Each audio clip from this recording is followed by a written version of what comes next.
Hello everyone, welcome back to my another recipe video. আজি মই বনাবলৈ লৈছো পনীৰৰ এটা ধুনীয়া ৰেচিপি আপোনালোকে ঘৰত ট্ৰাই কৰি চাব পাৰে বিৰাটেই ধুনীয়া হয় খাবলৈ। পনীৰৰ ৰেচিপিটো বনাবলৈ মই লৈছো এমুঠিতকৈ অলপ বেছি কাজু আৰু খিচমিচ, এবাটি ফ্ৰ'জেন মটৰ আৰু মই লৈছো পনীৰ, দুটা পিয়াজ মিহিকৈ কাটি ললো, মিডিয়াম সাইজৰ বিলাহী এটা ললো। কেৰাহীখন গৰম হোৱাৰ পিছত মই ইয়াত দিছো এচামুচ বাটাৰ।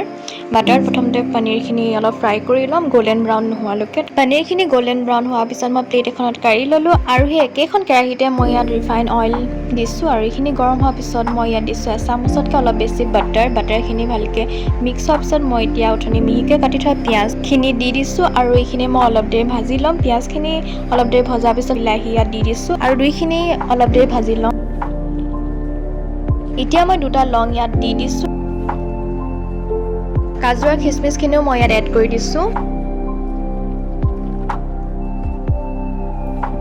সোৱাদ অনুসৰি ইয়াত নিমখ দি লৈছোঁ।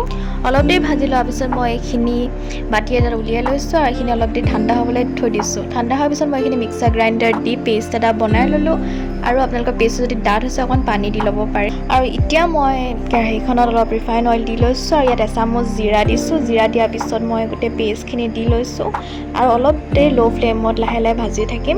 আপোনালোকে যদি পনীয়াকৈ খাই ভাল পায় আপোনালোকে আৰু অকণমান পানী ইয়াত দি দিব। মই অকণমান ডাঠকৈ বনাইছোঁ আৰু ইয়াত মই ফ্ৰ'জেন মটৰখিনি ফাৰ্ষ্টতে মই বইল কৰি ল'লোঁ, তাৰপিছত মই ইয়াত দিছোঁ আৰু পনীৰখিনিও মই এইটো ষ্টেজত দি দিলোঁ। আপোনালোকে গ্ৰেভিখিনি মিডিয়াম আৰু ল' ফ্লেমৰ মাজতে বনাব লাগিব। যদি হাই ফ্লেমত বনায় তেতিয়া জ্বলি যাব পাৰে। গ্ৰেভিটো ডাঠ হোৱাৰ বাবে মই ইয়াত একাপ পানী দিলোঁ। সোৱাদ অনুসৰি নিমখ দি ল'লোঁ। এতিয়া মই এচামুচ বাটাৰ ইয়াত দি দিছোঁ। আপোনালোকৰ ওচৰত যদি কষ্টুৰি মেথি থাকে নমোৱাৰ আগত অলপ দি দিব পাৰে বা ফ্ৰেছ ক্ৰীম দিও গাৰ্নিছ কৰিব পাৰে। এতিয়া পনীৰখিনি প্ৰায় ৰেডি হৈ গ'ল আৰু মই ইয়াত এচামুচ বাটাৰ অলপ দি দিছোঁ নমোৱাৰ পিছত, কাৰণ মোৰ ওচৰত কষ্টুৰি মেথি আৰু ফ্ৰেছ ক্ৰীম নাছিলে। খাবলৈও বিৰাটেই ধুনীয়া হৈছিল। আপোনালোকে পোলাও বা ৰুটিৰ লগত বনাব পাৰে। আৰু আজি ভিডিঅ'টো চাই ভাল লাগিলে লাইক, কমেণ্ট, শ্বেয়াৰ, ছাবস্ক্ৰাইব কৰিব নাপাহৰিব।